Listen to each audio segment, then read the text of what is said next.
মাত্র ৬ রুপি দামে ডিমটা এত দাম কী করে হলো? কেনই বা নিলামে ছড়ানো হয়েছিল একটা ডিম?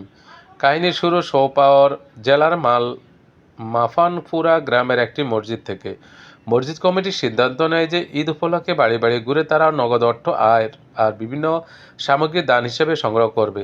কেউ নগদ অর্থ দিয়েছে, কেউ থালা বাসন, মুরগি ও চাল দান করেছেন। মসজিদ কমিটির এক সদস্য নাসির আহমেদ বলেছিলেন, আমরা দান সংগ্রহ করেছিলাম। তার মধ্যে একটা ছোট বাড়ি থেকে এক নারী মাথা নিচু করে বেরিয়ে আসেন।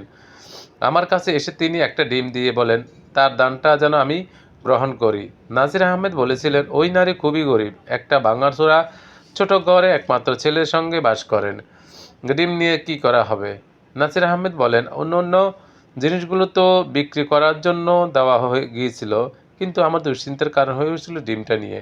তিনি বলেছিলেন, ভারতীয় ৬ রুপির দামের একটা সাধারণ ডিম ওটা, কিন্তু অত্যন্ত গরিব ওই নারী যে আবেগ নিয়ে খোদার নামে দান করেছিলেন, সেটাও ডিমটাকে অমূল্য করে তুলেছে।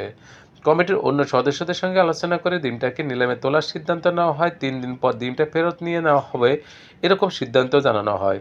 ওই নারী পরিচয় প্রকাশ না করে নাসির আহমেদ ডিমটাকে নিলামে তোলার কথা ঘোষণা করেন। তিনি নিজে ১০ ভারতীয় রুপি নিয়ে নিলামের প্রথম দর হাঁকেন। প্রথমে ডিমটার দাম উঠেছিল ১০,০০০ রুপি, তারপর দর বাড়ানো হয়। গ্রামের প্রাক্তন পঞ্চায়েতের প্রধান তারিক আহমেদ বলেন, ২৫০ মানুষের এই গ্রামে বড় জামাতের একটা মসজিদ ছিল না, সেজন্য একটা বড় মসজিদ কাজ শুরু করেছিলাম আমরা, কিন্তু তহবিলের অভাবে ছাদ পর্যন্ত বানিয়ে আর কাজ করতে পারছি না, কোনোভাবে কাজ এগোনো হয়নি। তিনি বলেছিলেন যে এটা তারা ভাবতেও পারেনি যে একটা ডিম নিলামে তুলে ২.৫ লাখ রুপি তারা সংগ্রহ করতে পারবেন।